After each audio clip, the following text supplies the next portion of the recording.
कथा रसिक श्रोतावृंद और भक्तिमती देवियों, राम कथा का समापन करने के पश्चात जब काकभूषुंड जी ने अपनी आत्मकथा पक्षराज गरुड़ को सुनाया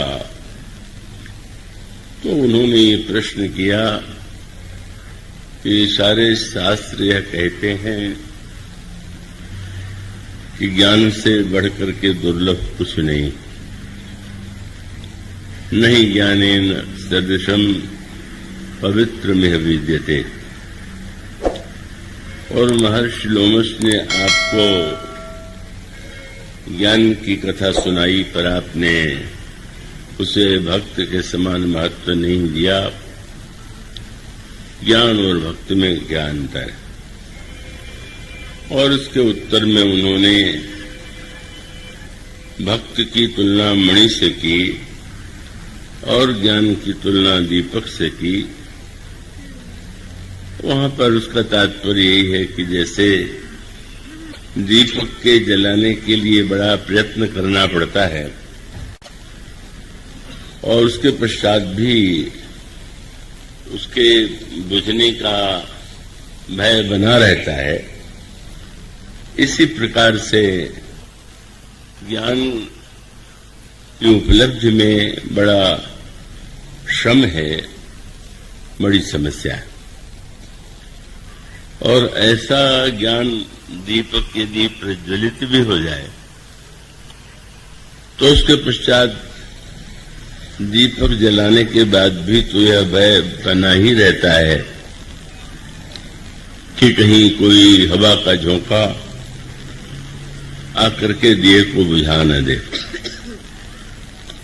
तो इसलिए ज्ञान में जो ये समस्याएं हैं, जब मनुष्य ज्ञान का दीपक जला लेता है तो उसके सामने दो बाधाएं आती। मैं आशा करता हूं कि आप उसे एकाग्रता से सुन रहे होंगे।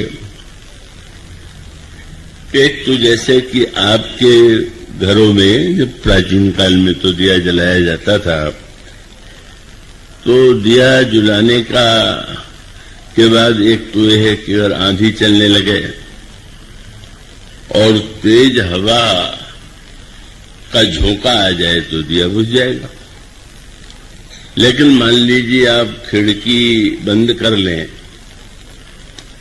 और इस तरह से बाहर की आंधी से, हवा के झोंके से अपने को बचा लें तो भीतर एक समस्या बनी रहेगी। क्या कि अगर आपकी प्रिय पत्नी ही वो तो भीतर है और वो दीपक को बुझाने में प्रयत्नशील हो जाए तो भी तो दीपक बुझ सकता है। स्त्रियां जब दीपक बुझाती हैं तो बहुधा प्राचीन परंपरा से वो आंचल के हवा के द्वारा का दीपक बुझाया जाता था। तो मानस में एक बड़ी सुंदर बात कही गई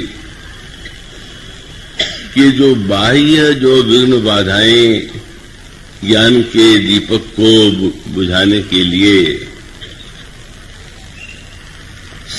अगर वो बाहर से आ रही हैं तो इंद्रिय द्वार झरोखा नाना, तहता सुर बैठे कदि थाना, आवत देखें विषय बिहारी, ते हठ देहि कपाट उघारी। जब ही प्रभंजन उर्गृह जाई, मनो दीप विज्ञान बुझाई। और उसके पश्चात उन्होंने सूत्र यह दिया, नारी के रूप में यहां पत्नी की तुलना नहीं है। यह कहा गया कि जब कोई व्यक्ति ज्ञान का दीप जला लेता है तो रिद्धि सिद्धि जो है उनके सामने आकर खड़े हो जाती और वो भीतर है। तो उस समय समस्या ये है कि अगर पत्नी या प्रिय आपको दीपक बुझाना चाहे तो उसे तो रोक पाना बड़ा कठिन है। तो इसी प्रकार से जब ज्ञान का दीपक प्रज्वलित होता है तो साधक के जीवन में सामने अनेक अनेक सिद्धियां आकर खड़ी हो जाती हैं और वो सिद्धियां इतनी सम्मोहक हैं, जैसे घर में रहने वाली पत्नी प्रिय है, सम्मोहक है, इसी प्रकार से जब सिद्धियां सामने होती हैं तो वो तो सम्मोहक होती हैं। और ये संभावना है कि ज्ञान के दीपक के प्रज्वलित होने के बाद सिद्धियों को देख करके साधक उनकी ओर आकृष्ट हो जाए, और यदि वो आकृष्ट हो गया तो स्वाभाविक है ज्ञान का दीपक बुझ जाएगा।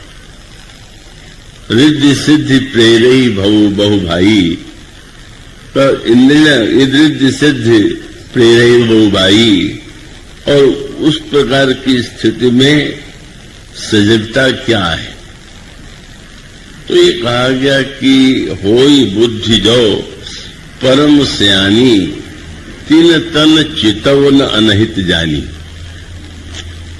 साधक के सामने जब सिद्धियां हों, रिद्धियां हों, तो उसका सम्मोहन इतना अधिक होता है कि व्यक्ति ऊंचे से ऊंची स्थिति में पहुंच करके भी उस सम्मोहन को रोक नहीं पाता और अपने जीवन में सिद्धि और रिद्धियों के द्वारा चमत्कारों का आनंद लेता हुआ समाज में लोक सम्मान प्राप्त करता है। तो इसका अभिप्राय है कि सिद्धियों के द्वारा तो व्यक्ति को स्वाभाविक रूप से समाज में सम्मान मिलेगा। तो अगर कोई बुराई जीवन में आ जाए तब तो व्यक्ति की निंदा होगी, पर अगर किसी के जीवन में सिद्धि आ जाए तो उसकी प्रशंसा होगी, उसकी पूजा होगी। और उस समय मानस में कहा गया कि जिसकी बुद्धि अत्यंत सयानी होगी वो सिद्धियों की ओर दृष्टि उठा करके भी न देखे। होई बुद्धि जो परम सयानी, तीन तन चितौन अनहित जानी। तो इसका अभिप्राय कि साधक के जीवन में अगर बुराई आ जाए तो लोक निंदा है, लेकिन सिद्धि आ जाए तो सम्मान है।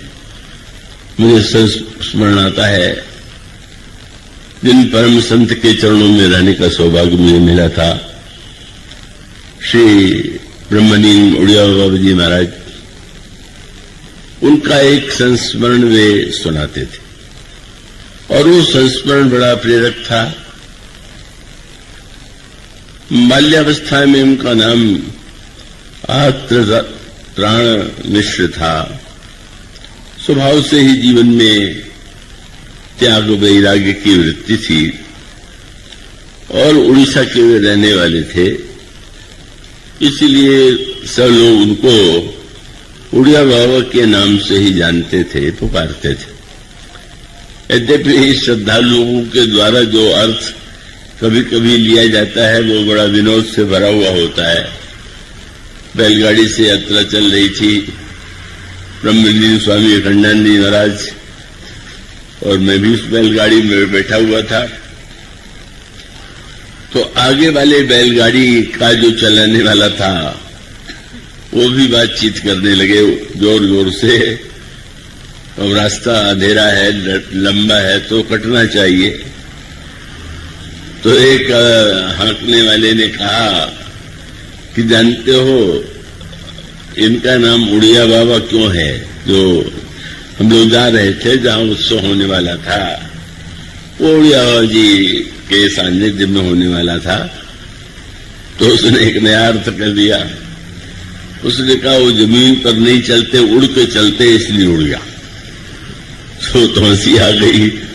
वो कोई जमीन पर ही चला करते थे, उड़ के नहीं जाते थे। पर वो चमत्कार की कल्पना से उसने किया कि भाई संसार के साधारण व्यक्ति तो जमीन पर चलते हैं, एक महापुरुष जो है जिसके विषय में इतना उसकी ख्याति वो भी जमीन पर हम लोगों की तरह चले तो ठीक ही नहीं है। तो श्री डेरा बाबा जी महाराज का एक संस्मरण बहुत ही समझ में आने वाला गया है। घर में रहते हुए व्याकुलता हुई और उन्होंने साधना का निर्णय किया। आसाम में जो कामाक्षा मंदिर है, जो देवी के सिद्ध पीठों में से एक महानतम सिद्ध पीठ माना जाता है, बाबा हो गए।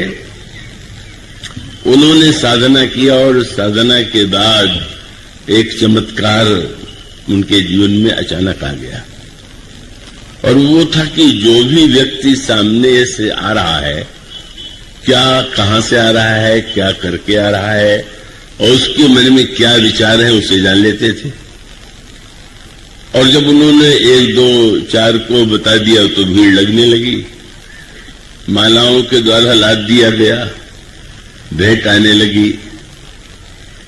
पर 10 दिनों तक इस चमत्कार के बाद, जैसे उनकी स्वाभाविक वृत्ति थी, अचानक उनको ये लगा कि ये सिद्धि क्या है, सचमुच कल्याणकारी है। और तब उन्होंने देवी से प्रार्थना किया कि मेरी आपसे यही प्रार्थना है कि जो ये चमत्कार मेरे जीवन में आ गया है, आप इसको समाप्त कर दीजिए। ये शक्ति मुझे नहीं चाहिए। क्यों नहीं चाहिए? तो उन्होंने कहा कि मैं आपका चिंतन करूं या भगवान का चिंतन करूं, इसके स्थान पर सामने वाला क्या करके आ रहा है, क्या सोच रहा है, इससे बढ़कर के समय की कोई बर्बादी हो सकती है। हम याद यही करने लगे कि सामने वाला कहां से आ गया, क्या सोच रहा है, तो दिन भर हम केवल दूसरों के बारे में ही सोचते रहेंगे। और तब देवी ने प्रार्थना स्वीकार कर लिया और वो चमत्कार उनसे दूर चला गया।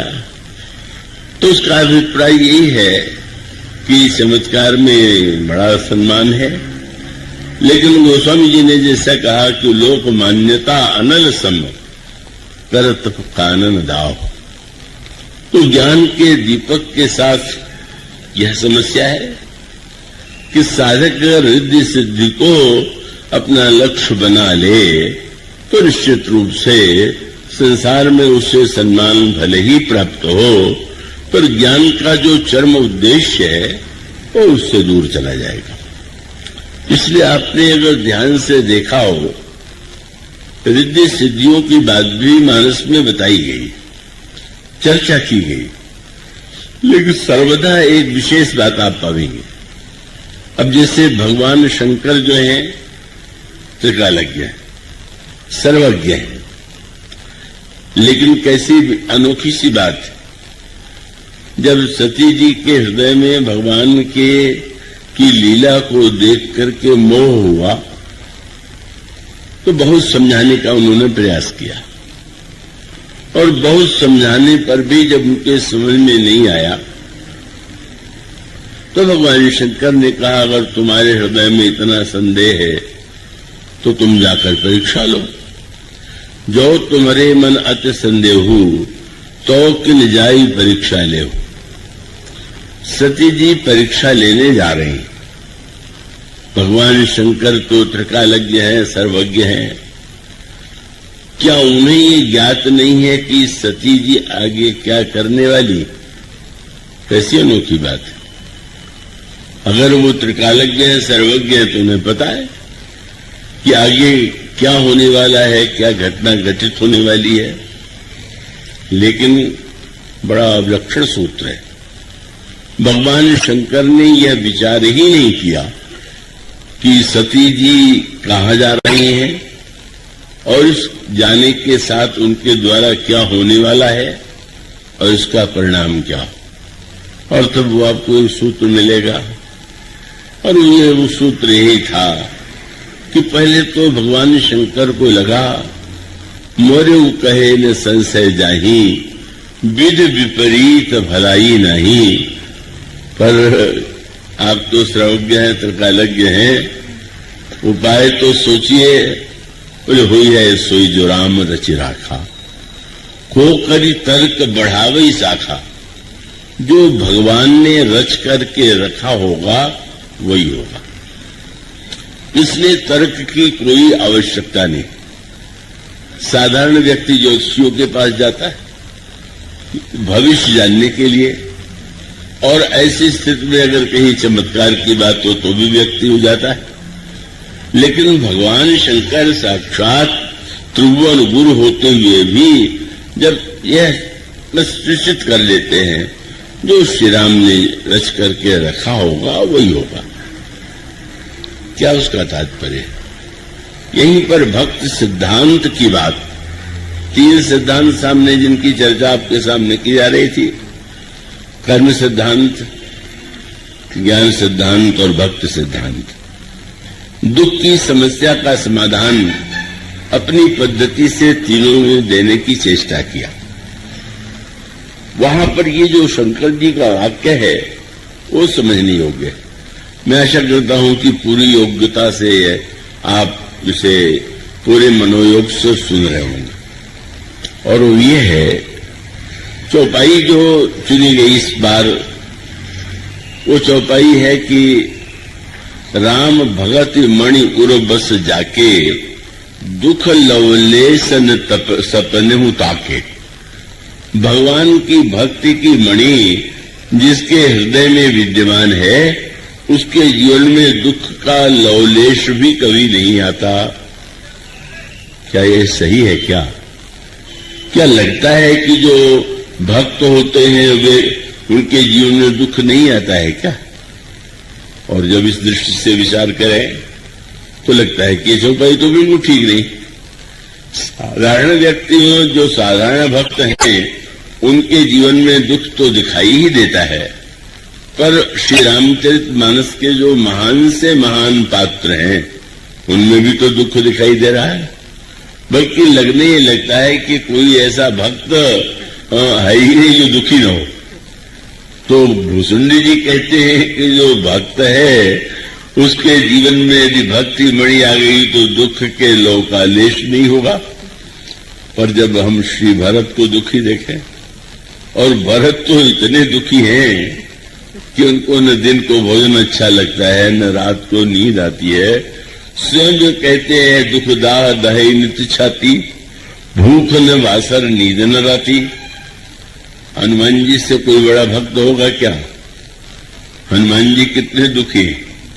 अशोक वाटिका में गए, जनक नंदिनी सीता को उन्होंने जब देखा कितनी व्याकुल हैं और किस तरह से वे बैठी हुई हैं, तो उसमें हनुमान जी की दशा क्या हो गई? गोस्वामी जी का परम दुखी भाव, पवन सुत देख जानकी दीन।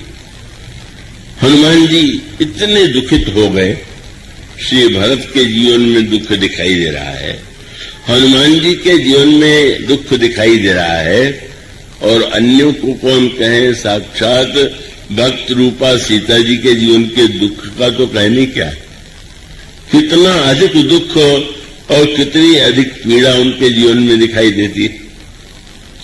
और तब एक और यह कहा गया कि जो भक्त है और जिसके हृदय में भक्ति मणि का प्रकाश है, उसके जीवन में दुख के लव का लेश भी नहीं होगा। और दूसरी ओर मानस में या संसार में भी बड़े से बड़े भक्तों और संतों के जीवन में दुख की घटनाएं दिखाई देती हैं। तो ऐसी स्थिति में दोनों में से क्या बात ठीक है? और तब इसका उत्तर गहराई से समझने पर ही समझ में आता है, और वो ये है भक्ति सिद्धांत में, और उसको और अंतरंग में हम दृष्टांतों के द्वारा भी समझने की चेष्टा करें। श्री हनुमान जी महाराज मसक के रूप में लंका में बैठना चाहते हैं। लंकिनी ने उन्हें खाने का प्रयास किया, और अंत में हनुमान जी के द्वारा जब उसके सिर पर मुक्का लगा तो गिर पड़ी, और गिर ही नहीं पड़ी उसके मुंह से खून बहने लगा और उसके पश्चात अपने आप को किसी तरह से संभाल करके वो खड़ी हो गई। उसने एक वाक्य कहा। अब कितना बड़ा आघात है, हनुमान जी मुक्का मारे, मुंह से रक्त बहने लगे, जमीन पर गिर जाए, तो ये इससे बढ़कर के कोई दुख और कष्ट की बात क्या होगी। अब कर्म सिद्धांत की मान्यता ये है कि दुख जो है वो पाप का परिणाम है और सुख जो है वो पुण्य का परिणाम है। तो ऐसी स्थिति में लंकिनी को जो ये चोट लगी, मुंह से जो रक्त के रूप में जो घटना घटित हुई, क्या उसके पाप का परिणाम नहीं है क्या? और तब अनोखा वाक्य आपको पढ़ने को मिलेगा। लंकिनी ने हाथ जोड़ करके हनुमान जी से कहा कि महाराज, मेरा पुण्य तो इतना अधिक है, वो शब्दों में उसकी विशेषता की ओर बड़े तात, मोर अति पुण्य बहुता, अति बहुत हमारा पुण्य है। कि क्या हुआ? कोई पिटने के बाद, गिरने के बाद, घायल होने के बाद ये कहेगा क्या कि मेरा बहुत बड़ा पुण्य है? वो तो यही सोचेगा किसी पाप का फल है, या किसी ग्रह की अनिष्ट काजी दशा का फल है, या किसी प्रारब्ध का परिणाम है। और तब इसका अभिप्राय क्या है? इसका सूत्र यूं समझ लें संक्षेप में, और उसका महत्व है भगवान की लीला का सिद्धांत। लीला का सिद्धांत यही लक्ष्मण जी ने निषाद राज को बताया था। चर्चा जो लोग कर रहे होंगे या नहीं हों समझ सकते हैं कि निषाद राज के मन में बड़ा दुख है कि श्री राम को इस सुख के प्रसंग में जिस कैकेयी ने इतना कष्ट दे दिया, तो उससे बढ़कर के कोई मन्नमति है ही नहीं। पर लक्ष्मण जी ने जब ये कहा कि नहीं, व्यक्ति को तो अपने ही दुख कर्म का परिणाम प्राप्त होता है, कोई दूसरा दुख और सुख को देने वाला नहीं है, तो उसके पश्चात निषाद राज यह पूछ सकते हैं कि अगर आप यह कहते हैं कि प्रत्येक व्यक्ति सुख और दुख अपने ही कर्म के परिणाम स्वरूप प्राप्त करता है, तो श्री राम को जो ये दुख मिला, क्या उसका अभिप्राय है कि उनके जीवन में भी कोई ऐसा पाप हुआ होगा, कोई ऐसा अनर्थकारी कार्य हुआ होगा?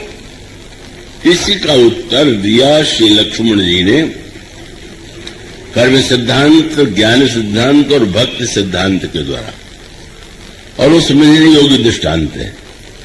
और वो दृष्टांत है कि जैसे नाटक के मंच पर अगर कोई व्यक्ति पात्र आपको मंच पर रोता हुआ दिखाई दे, हंसता हुआ दिखाई दे, या दुखी हो और सुखी दिखाई दे, तो अगर अभिनेता रोता हुआ मंच पर दिखाई दे रहा है तो उसके वो पाप का परिणाम है कि नहीं?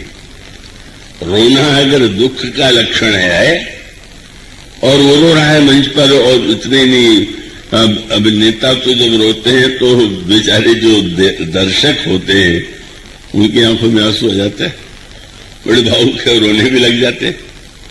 अब उसे किसका परिणाम माने? भक्त के सिद्धांत में मूल तत्व ये है कि सृष्टि को अगर हम कर्म का परिणाम माने तो जैसा कर्म है वैसा परिणाम प्राप्त हो रहा है, और ज्ञान के सिद्धांत से माने तो उसका अभिप्राय यह है कि सृष्टि का जो मिथ्यात्व है, जिसने स्वप्न को सत्य मान लिया, उसने दुखी हो रहा है। और अगर वो ये जान ले कि ये तो केवल स्वप्न मात्र है तो दुख नहीं रहेगा जीवन में। पर भक्त सिद्धांत में लीला शब्द को जोड़ा गया। ये जो संसार का निर्माण हुआ है, ये क्यों हुआ? और उसका सूत्र भक्त शास्त्र ने दिया कि ये भगवान की लीला। स एकाकी ना रमत तदा द्वितीयम अस्यत। ईश्वर के हृदय में खेल करने की इच्छा उत्पन्न हुई, कौतुक करने की इच्छा उत्पन्न हुई, और अकेले तो खेल खेला नहीं जाता है, इसलिए उसने संकल्प किया संसार क्यों बनाया? बोले खेलने के लिए, लीला के लिए। और जब खेल और लीला के बनाया तो उसका अर्थ मंच पर अभिनेता का रोना न उसके पाप का परिणाम है और न तो किसी ग्रह दशा का परिणाम है, बल्कि सत्य तो ठीक उल्टा है। उल्टा क्या है कि अभिनेता जब मंच पर रोता हुआ दिखाई दे और दर्शक रो रहे हों तो सबसे अधिक प्रसन्न कौन होता है? वो रोने वाला अभिनेता। मन ही मन सोचता है क्या बढ़िया मैंने रो के दिखाया कि सब रोने लगे, और मैं रो तो ही रहा था, मुझे तो ये नाटक में पाठ दिया गया था, इसलिए ऐसा मैंने किया। इसीलिए मानो संकेत यही है कि अगर ये समझ में आ जाए कि ये सृष्टि भगवान की लीला है, समझना कोई सरल नहीं है, कहना तो बहुत सरल है, लेकिन जब ये दिखाई दे के लीलावत्तु कैवल्यम, भगवान की है गिरिजा सुनो राम की लीला, इस सृष्टि के मूल में भगवान का जब संकल्प जागृत होता है लीला करने का, तो मंच में जो व्यक्ति अभिनय करने वाले हैं वो तो अलग अलग प्रकार के दिखाई देंगे। कोई रोता, कोई हंसता, कोई पिटता, कोई पीटता दिखाई देगा, तभी तो कोई नाटक खेला जाएगा। लेकिन देखने वालों को उससे दो सूत्र मिलते हैं, और एक सूत्र ये है कि बस आप उसको अपने जीवन में अनुभव कर सकते हैं। आप नाटक में बैठ करके भले ही रो रहे हों, लेकिन जब नाटक समाप्त हो जाए तब भी क्या आप रोते रहेंगे क्या? तब आपको याद कर लेना होगा कि नहीं भाई, ये तो एक नाटक में हुआ और बड़ा सशक्त नाटक हुआ, और ऐसी स्थिति में उस समय आपने करुणा का आनंद लिया, और उस करुणा की पीड़ा में जो आपके आंसू हैं वो किसके परिणाम? दर्शक जब रोता है तो उसके पाप का फल है कि पुण्य का? और दर्शक रो के भी प्रसन्न क्यों होता है? आपने देखा वो लोग कहते हैं भक्त भगवान की कथा कहते कहते भक्तों के आंसू आ जाते हैं। तो आंसू तो नकली भी आ सकते हैं, असली भी आ सकते हैं, पर आंसू का अर्थ क्या? आंसू का तात्पर्य तो यही है कि वो वस्तुतः उस लीला की तन्मयता के कारण उसको जो अनुभूति हो रही है, यद्यपि वो दुख का लक्षण है, पर अंतर क्या है? कोई दूसरी जगह पिटे तो दुखी होगा, पर नाटक में पिटने की बात देख के उसको प्रसन्नता इसलिए हो लेती है कि हम पिटे भी नहीं और पिटे का दृश्य भी देख लिया। स्वयं उस अनुभूति में जो एकाग्रता है, तन्मयता है, उसका आनंद ही व्यक्ति के जीवन का। मानो जब हम नाटक को नाटक के रूप में देख लेते हैं तो लगने लगता है कि वो जो कुछ दिखाई दे रहा था वह तो एक नाटक का अंग ही था। और रामायण में इस लीला सिद्धांत का बड़े विस्तार से वर्णन किया गया है। ये भक्तों के जीवन में जो दुख की घटनाएं हैं, जो दुख दिखाई दे रहा है, उसके मूल में क्या तात्पर्य है, क्या उद्देश्य है? अब मानस के प्रारंभ में ही प्रसंग आता है, देवर्षि नारद के हृदय में अभिमान उत्पन्न हो गया। काम क्रोध लोभ को जीत लेने के पश्चात वे भगवान शंकर के पास जाते हैं।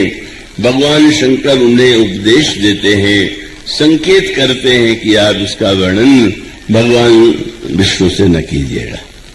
उन्होंने वर्णन किया और वर्णन करने के पश्चात फिर वो विश्व मोहिनी को देखकर कितने सम्मोहित हुए और किस तरह से उन्होंने विश्व मोहिनी को पाने के लिए भगवान से सुंदरता मांगी, कैसे भगवान ने उन्हें बंदर का रूप दे दिया।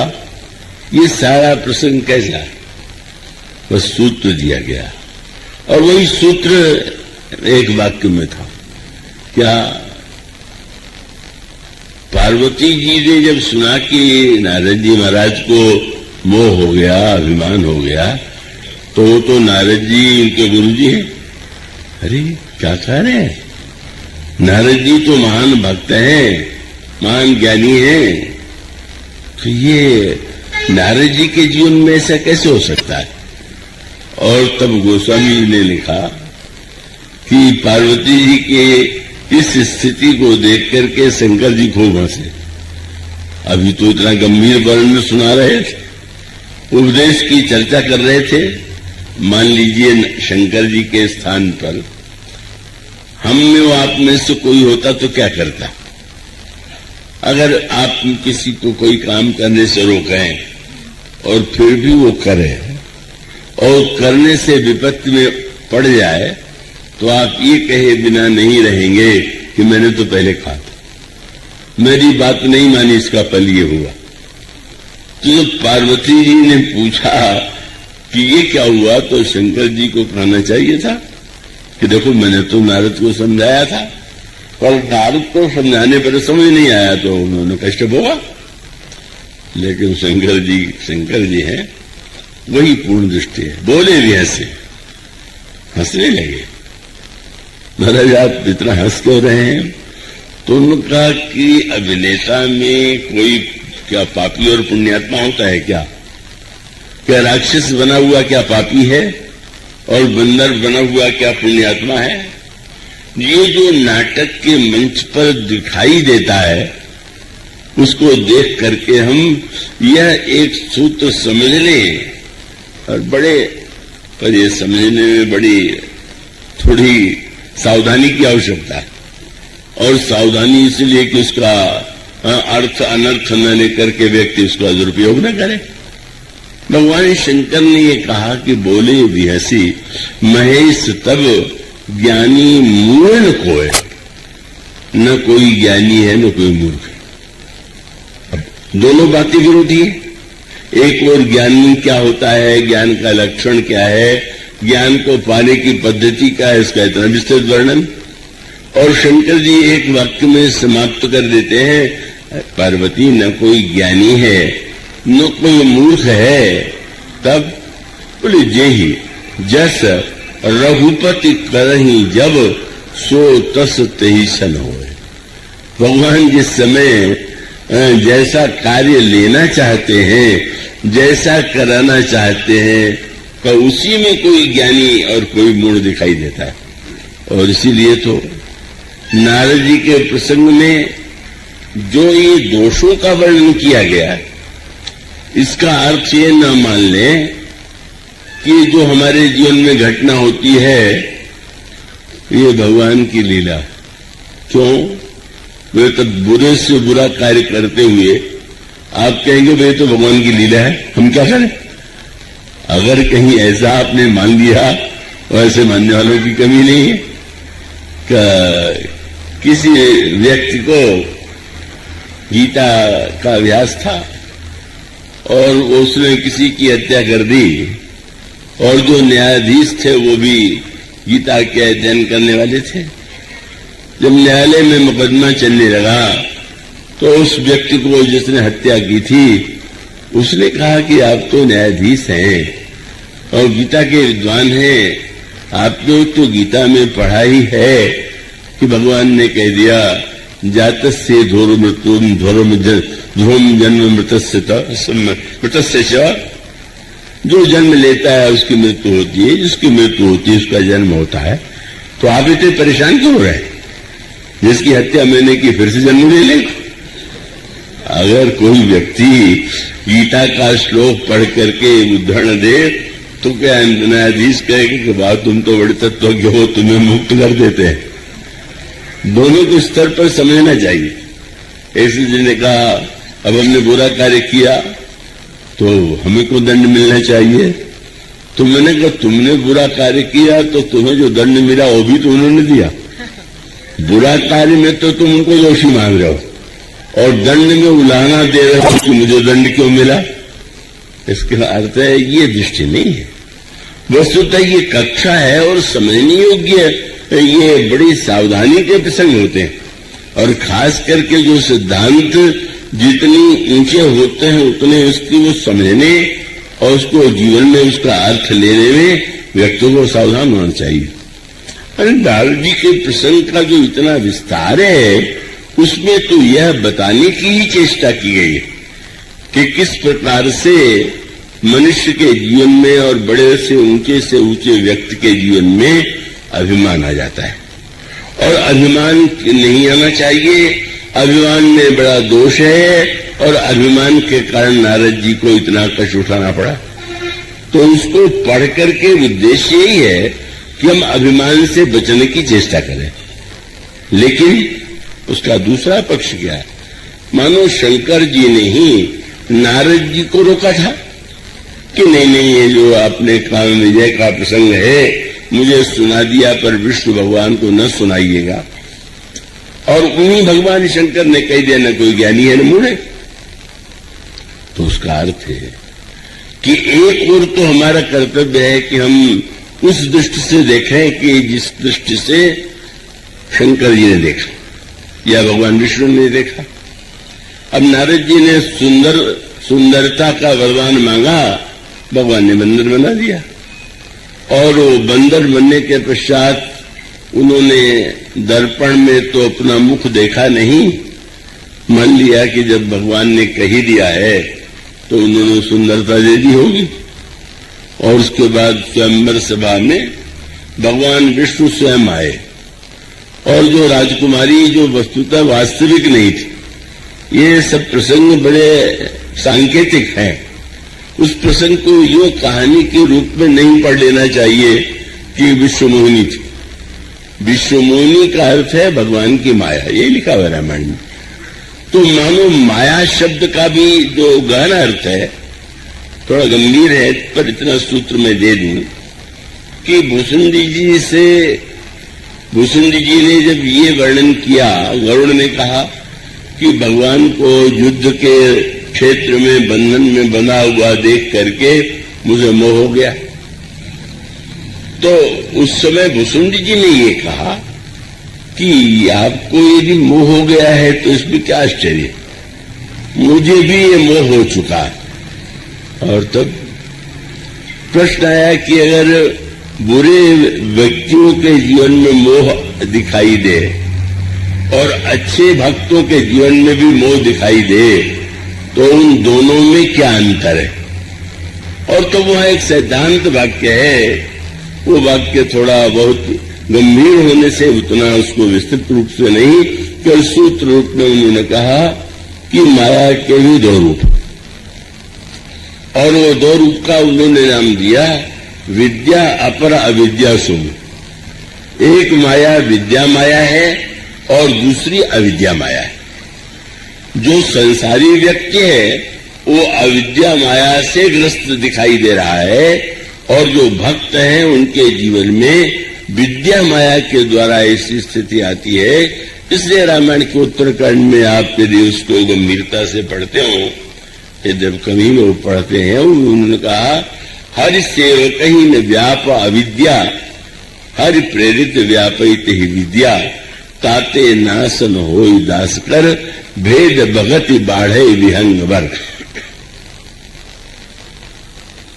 की आवश्यकता नहीं।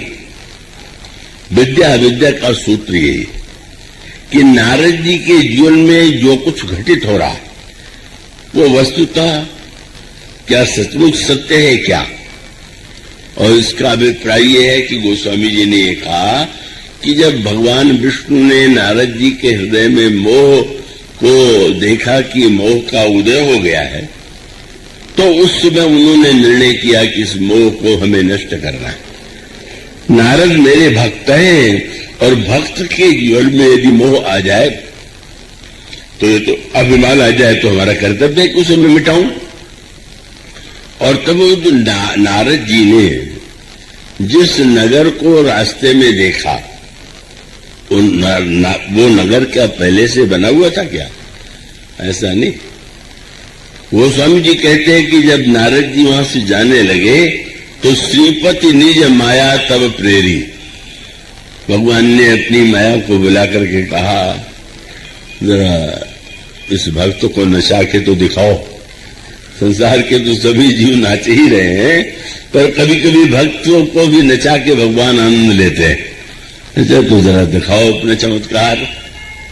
और नारद जी ने मार्ग में वो देखा, तो नारद जी के मन में ये बात आनी चाहिए कि इतने दिन विश्व भ्रमण में कभी ये नगर नहीं दिखाई पड़ा, आज कहां से आ गया। बस यही संदेह, जो नहीं था अगर दिखाई दे रहा है तो क्या सही है क्या? मानो इतना विचार अगर किसी के मन में आ जाए कि जो हम देख रहे हैं वो सही है, पहले था क्या, भविष्य में रहेगा क्या, और ये वृत्ति अगर आ जाती तो बात न थी। पर गोस्वामी जी ने एक बड़ा सुंदर शब्द चुना, और उन्होंने शब्द सुना, अच्छा नारद जी के मन में अगर अभिमान आ गया था तो भगवान उनको उपदेश दे देते कि नारद अभिमान नहीं करना चाहिए। पर भगवान ने सोचा क्या कि उपदेश दे देंगे तो फिर वो भाषण में उतना आनंद नहीं है। तब भगवान ने कहा कि अब ऐसा करें कि मुनिकर हित मम कौतुक हो। एक नाटक भी तो होना चाहिए, एक खेल भी तो होना चाहिए। इसलिए कौतुक की भूमिका भगवान के मन में आई।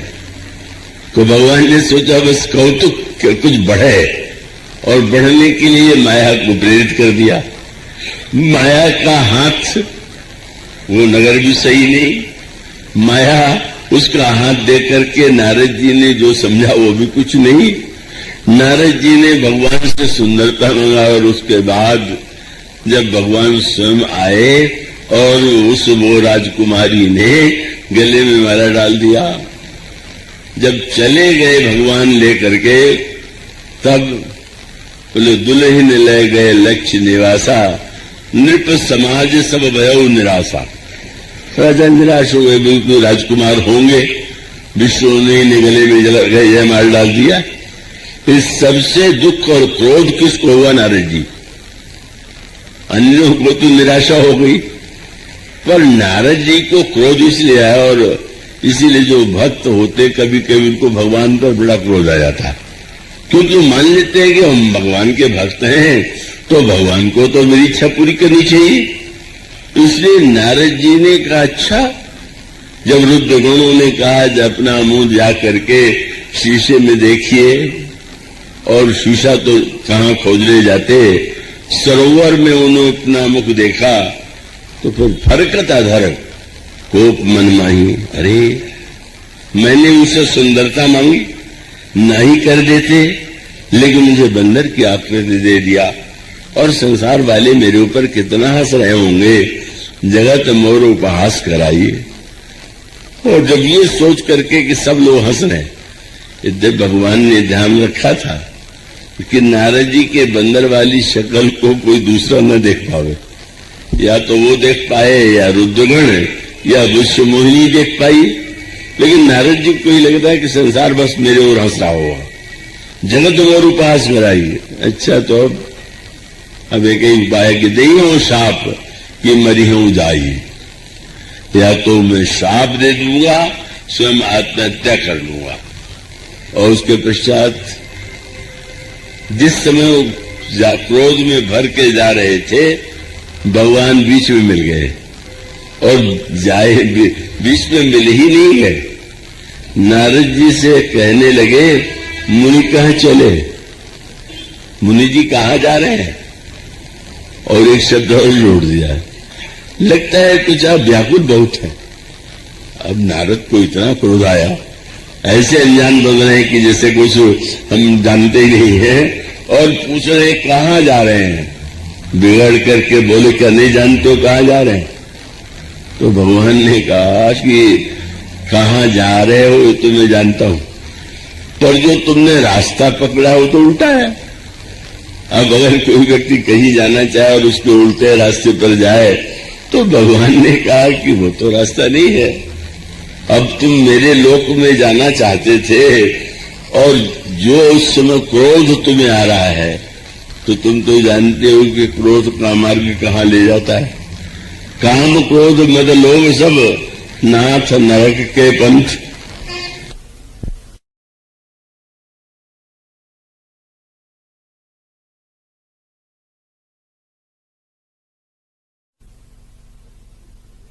के बीच में मिल गया कि मैं तुम्हें उधर जाने से रोकूं। बीच ही पंथ मिले दनुजारी और संग रमा सोई राजकुमारी। और आए भी तो नया खेल, एक और लक्ष्मी जी तो दूसरी ओर राजकुमारी। अब क्रोध सगुना बढ़ गया, मुझे सुंदर के स्थान पर बंदर बनाया। स्वयं गए, राजकुमारी से विवाह करके आ गए। इनको आवश्यकता नहीं थी, एक पत्नी तो पहले से ही थी। और अब बड़े भोले बन के पूछ रहे हैं कहाँ जा रहे हैं। अब इतना क्रोध आया ना, फिर फटकारना जो शुरू किया। हम जानते हैं कि तुम्हारा एक ही काम है। क्या? बोले परम स्वतंत्र न सिर पर कोई, भावई मन ही करो तुम सोही, भले ही न मंद मंद ही भल करहू, विस्मय हरस नहीं कछ धरहू। सारी व्याख्या बदल दिया। क्या? बोले वो तुमने मुझे ही थोड़ी ठगा है, तुम्हारा तो स्वभाव है। दह की परिचय सब काहू, अति असंख्य मन सदा उछाहू। और उसका कारण यह है कि संसार के लिए तो कर्म सिद्धांत तुमने बना दिया कि जो जिस करे सो तो फल चाखा, और तुम अपने लिए पूरे कर्म शुभाशुभ तुम्हें ही ने बाधा, और अब लगी तुम्हें ही ने काहू साधा। आज तक किसी ने तुमको ठीक करने की चेष्टा नहीं करी, अब मैं करूंगा, अब मैं बताता हूं तुम्हें। और फिर कहा कि तुमने जिस तरह से मेरी दुर्दशा कर दी, हंसी का पात्र बना दिया, तो मैं तुम्हें शाप दूंगा। दीजिए महाराज, क्या देंगे? बोले एक तो ये कहा कि तुमने राजकुमार बन करके मेरा विवाह नहीं होने दिया, तो तुम्हें पत्नी के वियोग में बहुत दुख उठाना पड़ेगा। राजकुमार बनोगे पत्थर पत्नी के वियोग में दुख होगा। और तुमने मुझे बंदर की शक्ल दिया है, इसे बंदर ही तुम्हारी सहायता करेंगे। जब ये शब्द सुना तो बंदर क्या थे? नारद जी तो क्रोध में शाप दे रहे थे, और किसी को शाप कोई मिले तो कितना दुखी हो जाता है। पर नारद जी के शाप को सुनकर के भगवान इतने प्रसन्न हुए, गोस्वामी जी जब उन्होंने कहा कि अब पंचे मोहि जौन धरि देहा, सोई तन धरो शाप मेहा, कभी आके तुम कीन हमारी, करी है किस सहाय तुम्हारी, तो साप शीश धरी। नारद जी का शाप सिर पर ले लिया। सिर पर क्यों? नारद जी ने कहा तुम्हारे सिर पर तो कोई है नहीं। तो भगवान ने कहा रे भाई, भक्तों का तो वरदान ने शाप भी मेरे सिर पर आप जो दे रहे हैं। और सांप शीश हरस ही है, बहुत प्रसन्न हो गए। जिसने शाप दिया उससे अधिक उल्टा हो गया, भगवान तो बड़े प्रसन्न हो रहे। नारद जी को आश्चर्य हुआ, इतने प्रसन्न क्यों हो रहे? तो भगवान ने कहा कि मैं ये सोच करके आज हर्षित हो रहा हूं कि संत और साधु कैसे हुआ करते हैं। क्या? बोले ये संतों का लक्षण माना जाता है कि जो किसी का अपकार कर ही न सके, जो दूसरे को कष्ट दे ही नहीं। तो तुमने तो क्या यही तुमने साफ दिया है? क्या तुमने कही कुमार तुम बनोगे, तो आपने तो वरदान दे दिया। संसार में हमें तो तुम कह सकते तुम दरिद्र मनुष्य हो गए, तुमने कह दिया राजकुमार। और तुमने जब ये कहा कि मेरा विवाह नहीं होने दिया इसलिए पत्नी के वियोग में तुम्हें दुख होगा, तो तुमने तो वरदान दे दिया। क्या?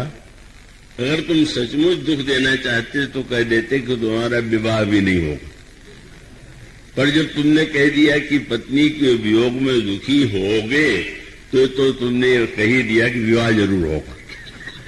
तो ये तो हर तरह से तुम्हारा वरदान तो बड़ा आनंददायक और तरसूत है। जब नारद जी साप दे चुके तो भगवान ने एक खेल किया, तो साप शीश धरी हरस ही प्रभु बहु विनती की। नारद जी की स्तुति करने लगे। पहले तो नारद जी स्तुति किया करते थे, आज भगवान ने स्तुति किया। और निज माया कै प्रबलता करस कृपा निधि लीन। और तब नारद जी ने देखा तो क्या दृश्य था।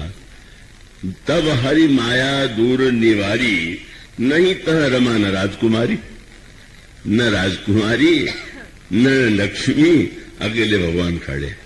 ओ माया दूर हुई, चरणों में गिर गए। रे महाराज, मैं तो क्या कह गया, कितना बड़ा अपराध मुझसे हो गया। मैंने क्या शब्द आपसे नहीं कह डाला, मैं दुर्वचन कहे बहु तेरे। और सबसे कहने लगे कि महाराज मिशा हो मम शाप कृपाला, मैंने नहीं शाप दिया था, मैं कहता हूं मेरा शाप झूठा हो जाए।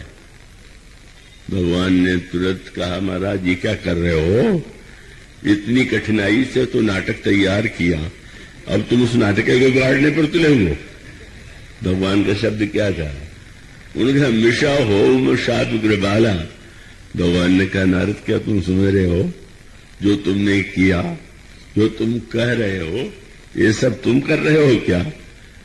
बोले मम इच्छा, मेरे ही मन में आया कि जरा कुछ होना ही चाहिए खेल, तो अब उसके लिए मैंने अपनी इच्छा के लिए इतने बड़े नाटक की कल्पना किया। और ऐसी स्थिति में तुमने उसमें प्रारंभ में तो सहयोग दिया, अब उसको वापस ले रहोगे तो बिल्कुल नहीं। ऐसा ही होना चाहिए। और इसीलिए गोस्वामी जी ने बड़ा सुंदर शब्द चुना, और वो शब्द ये है कि रुद्रगण जो है उन्होंने नारद जी की हंसी उड़ाई। नारद जी भी सुमोहिनी का सौंदर्य देख करके मुग्ध हो गए। तीनों के लिए गोस्वामी जी ने एक ही शब्द चुना, और शब्द क्या है, भगवान ने सोचा यही था कि ऐसा कुछ करें कि नारद का हित भी हो जाए, उसके अंतर्गत लोगों को अहंकार के दोष का ज्ञान भी हो जाए, अहंकार से बचने की प्रवृत्ति भी आ जाए, पर एक नाटक भी हो जाए। तो भगवान ने यह निर्णय किया कि कौतुक करूंगा। फिर गोस्वामी जी ने नारद जी के साथ भी वही शब्द जोड़ दिया। क्या, नारद जी ने जब मार्ग में देखा कि ये नगर तो पहले नहीं था और अब है, तो समझ लेते कि कोई ये जादूगरी नहीं जाना चाहिए, क्यों जा रहे हैं। जो भगवान के लिए शब्द था वही नारद जी के लिए तुलसीदास जी ने लिख दिया। क्या, बोले मुनि कौतुकी नगर ते गए। एक कौतुकी भगवान, एक कौतुकी नारद जी, नहीं जाते तो न जाते। लेकिन ये जो शंकर जी के गण थे, इनको क्या पड़ी हुई थी कि वहां वो गए, नारद जी की हंसी उड़ाने लगे, शाप मिल गया। तो गोस्वामी जी ने कहा ये भी एक पात्र है। कौन, बोले रहे तहां दुई रुद्रगण, ते जानत सब भेव, और विप्र वेश देखत फिरई, परम कौतुकी तेव। एक कौतुकी नारद, दूसरे भगवान, और ये शंकर की गुण तो परम कौतुकी।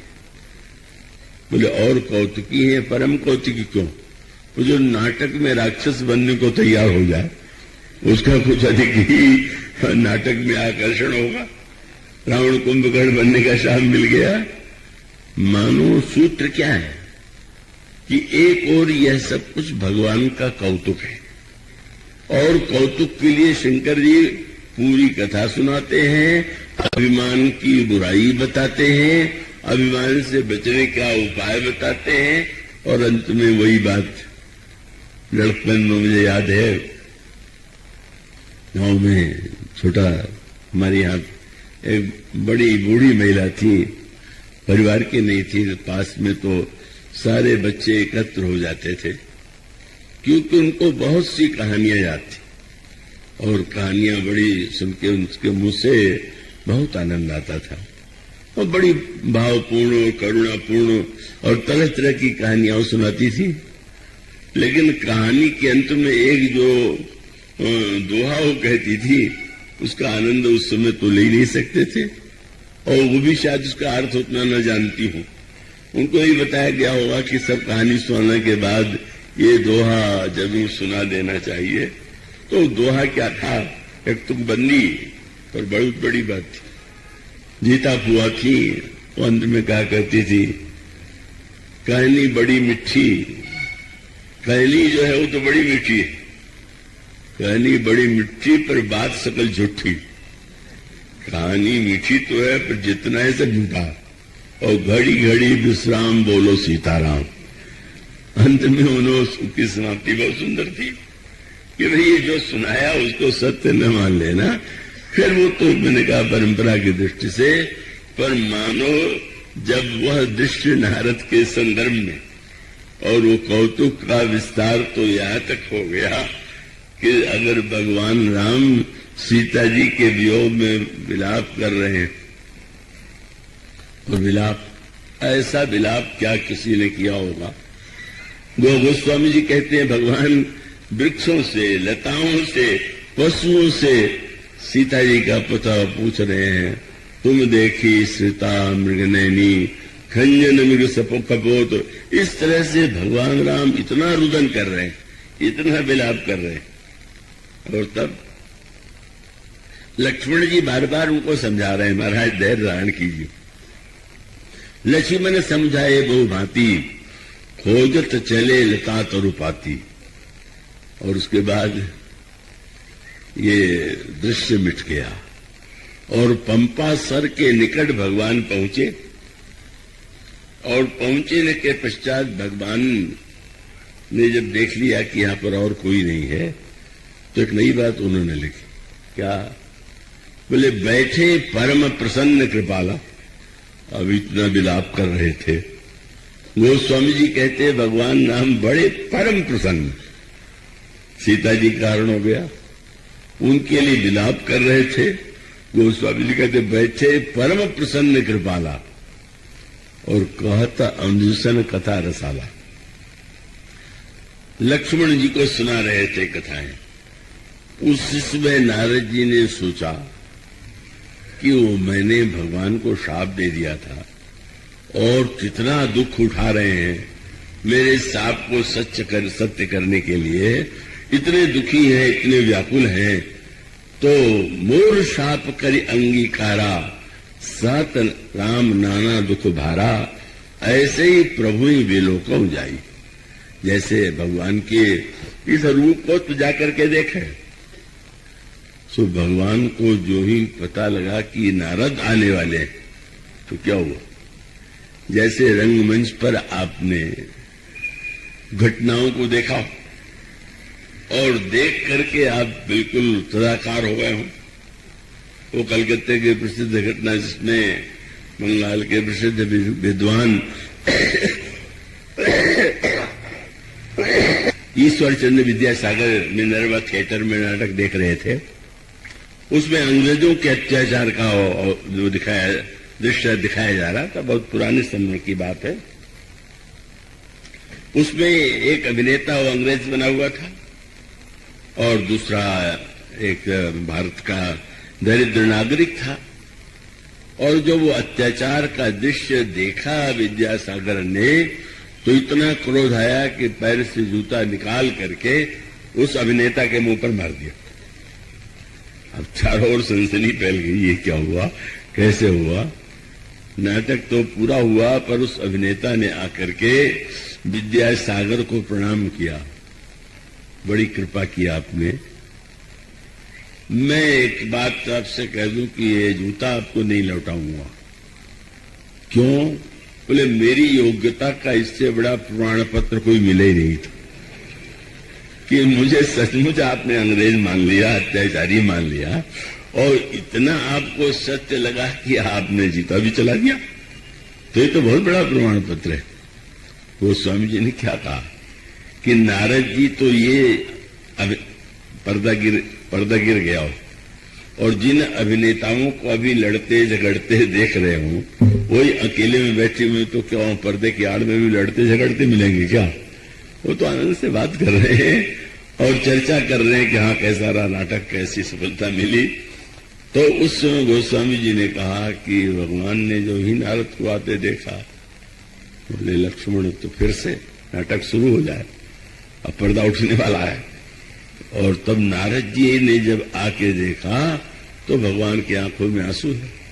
बोले विरहवंत भगवंत ही देखी, नारद उर्भा सोच भी सीखी। अरे देखो तो भगवान कितने दुखी हैं। और गोस्वामी जी ने कहा कि फिर नारद जी ने भगवान की स्तुति किया और स्तुति करने के बाद उन्हें लगा कि भगवान प्रसन्न हो गए। विनती बहुविधि, नारद जी ने भगवान की प्रार्थना किया और प्रार्थना सुन के लगा कि भगवान प्रसन्न हो गए। न वो पहले दुखी थे न प्रसन्न हो गए। वो तो नारद को ये लगा कि अब ये सोच के कहीं ये तो नहीं सोच रहे हैं किसी नारद ने हालत मेरी किया है और इसलिए कहीं बुरा तो माने नहीं बैठे हुए हैं। और भगवान ने ऐसा खेल दिखाया, नारद जी को लगा प्रसन्न है। तो फिर नारद जी ने पूछ दिया, महाराज मैं जानना चाहता हूं कि आपने मेरा विवाह क्यों नहीं होने दिया। कितने खराब समय में कितना खराब प्रश्न है, कितना बड़ा व्यंग है। मतलब है कि आप तो पत्नी के लिए रो रहे हैं और मुझसे विवाह भी नहीं होने दिया। और आपका कैसा विचित्र कार्य है कि शंकर जी ने आपसे, और शंकर जी ने कहा सारे देवताओं से कि मैं विवाह नहीं करूंगा, और आपने प्रकट होकर के कहा नहीं विवाह कर लो, और मैं विवाह करना चाहता था तो आपने होने नहीं दिया। ये कैसा आपका व्यवहार। पर प्रश्नोत्तर का आनंद कितना सुंदर था, भगवान हंसने लगे। और नारद से उन्होंने कहा, नारद 2-3 बातें भगवान ने कही। एक तो उन्होंने कहा ज्ञानी मेरा बड़ा लड़का है, बालक, और भक्त मेरा छोटा बालक है। भगवान ने कहा यह जो माता पिता है उनको बड़े और छोटे बालक में प्रेम तो होता है। मोरे प्रौढ़ तनय समज्ञानी, बालक शिशुम भगत अमानी। और तब बालक की चिंता माँ को सदा बनी रहती है। और बड़े बालक के बारे में होता है कि ठीक है ये अपना भला बुरा जानता है। तो नारद भगवान शंकर तो बड़े पुत्र कह लो और तुम छोटे पुत्र। बड़े लड़के कभी कभी कहते हैं विवाह नहीं करेंगे तो घर वाले पिता कहते नहीं जरूर करना चाहिए। पर छोटा बच्चा बारात को देखे, बाजा बजता हुआ देखे तो बहुधा कह देगा हमारा विवाह कब होगा। उस बेचारे को विवाह पचिश इतना अच्छा लगा। और अगर कहीं उस बच्चे से पूछ दिया जाए कि तुम विवाह किससे करोगे तो उसे पता नहीं कि कहाँ विवाह होता है कहाँ नहीं होता। वो तो घर की किसी कन्या का, पड़ोस की किसी कन्या का नाम लेगा, उससे मेरा विवाह करा दो।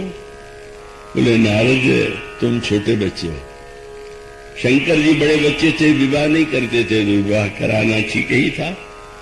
पर तुम्हें इसलिए मैंने रोका, और रोकने का कारण ये था कि तुमने विवाह तो करना चाहा, पर मैंने पता लगाया कि तुम विवाह करना किससे चाहते हो।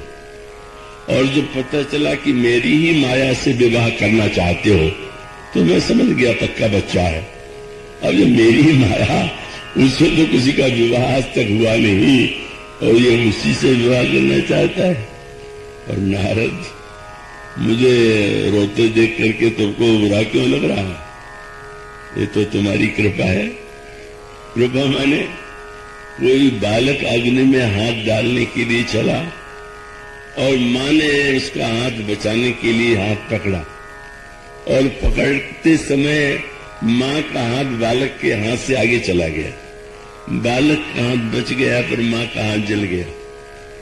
और अगर बच्चा उलाहना दे कि तुम बड़ी आई, तुम्हारा हाथ तो स्वयं जल गया, तो माँ तो यही कहेगी कि बेटा तुम्हें बिजले से बचाने के लिए भगवान ने कहा नारद जो कुछ करना पड़ा वो तुम्हें बचाने के लिए तो करना पड़ा। ऐसी स्थिति में भगवान मानो एक स्तर है। एक स्तर यह है कि जहां पर मनुष्य के जीवन में दुख भी आवेगा, सुख भी आवेगा, पर दुख और सुख को देखने की जो दृष्टि होती है वो अलग होती है। हनुमान जी के द्वारा मुक्का लगने पर अगर लंकिनी ने ये कहा कि मेरा बहुत बड़ा पुण्य है तो उसका अभिप्राय क्या?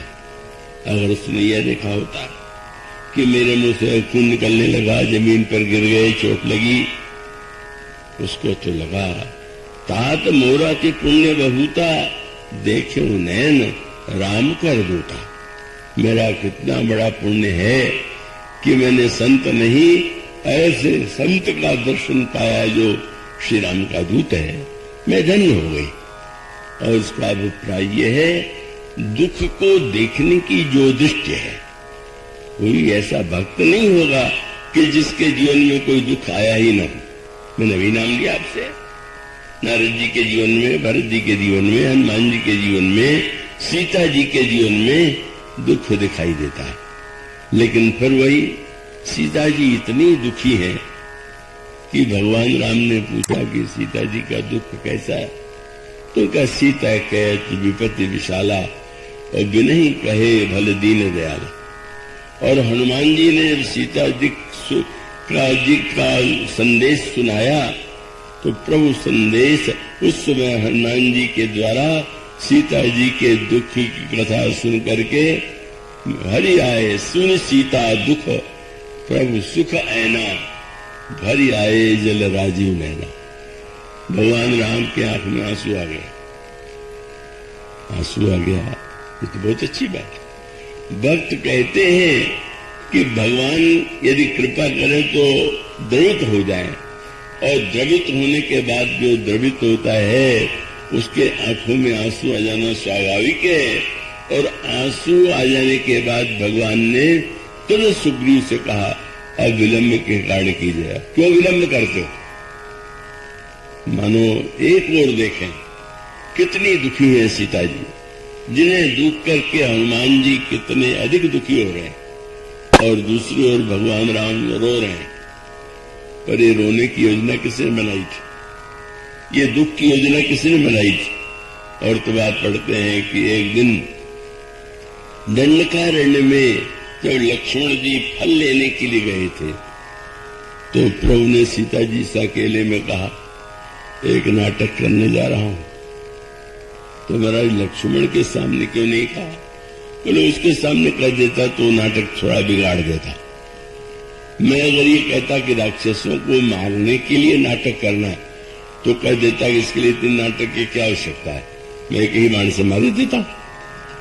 अब वो तो ठीक ही है, अब नाटक जैसे हो और धनुष रखा जाता है, जो नाटक होते हैं, और उसमें राजा उठते हैं और उठ करके कोई गिर जाता है छूके, कोई नहीं उठा लिखता है हाय हाय मैं नहीं उठा पा रहा हूं।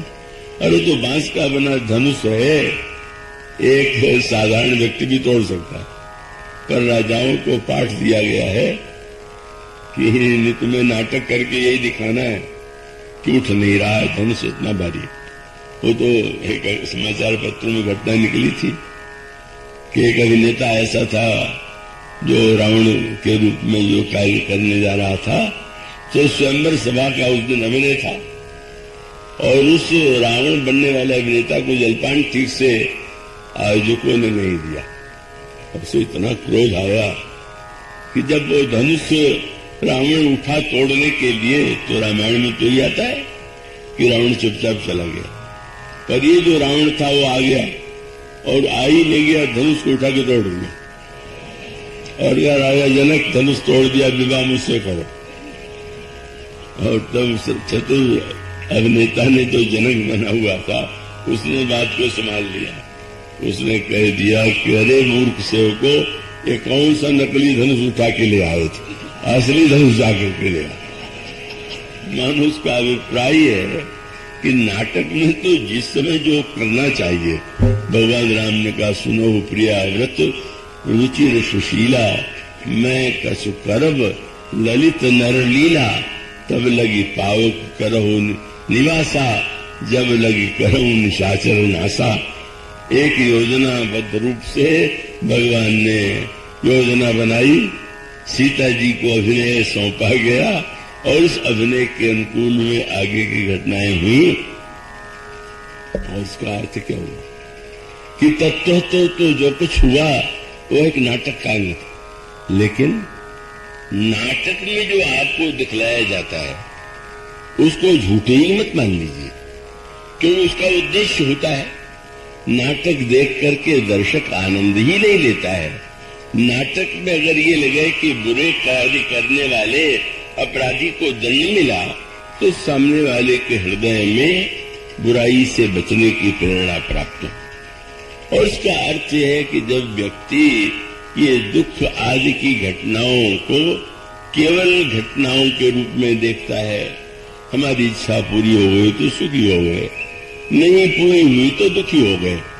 लेकिन जो भक्त है, निषाद राज से लक्ष्मण जी ने यही कहा, तुम कह रहे हो कि इस उसकी सैया पर सोए हुए हैं, लेकिन तुम दुखी हो रहे हो तो जिसको सोना पड़ रहा है वो भी दुखी है क्या? श्री राम से पूछो, बन जाने से उन्हें दुख हुआ है क्या? कुश की सैया पर सोने से उन्हें दुख हुआ है क्या? उन्होंने कहा, भगत भूमि भूसुर सुरभि सुरहित लागी कृपालो गलत चरित्रधारी मन जो तन सुनत मिटे ही जगजाल। मानो ज्ञानी कर्म सिद्धांत कहता है, अपने ही कर्म का परिणाम हम भोग रहे हैं, दूसरे को दोष न दीजिए। ज्ञान सिद्धांत कहता है संसार मिथ्या है, और जैसे सपने में भी दुख की घटना देख करके रुलाई आ जाती है, व्यक्ति जगने पर भी थोड़ी देर तक दुखी रहता है, पर समझ लिया तो वो उसका उठ जाता है। और भक्त ये कहते हैं कि जब हम सारी घटनाओं में प्रभु की लीला का आनंद पाने लगे, लीला के तत्व का आनंद लें और लीला के उद्देश्य को हम जीवन में अपना लें, तो हमें दुख की समस्या का समाधान मिल जाता है। आज इतना ही, इसके बाद की चर्चा कल।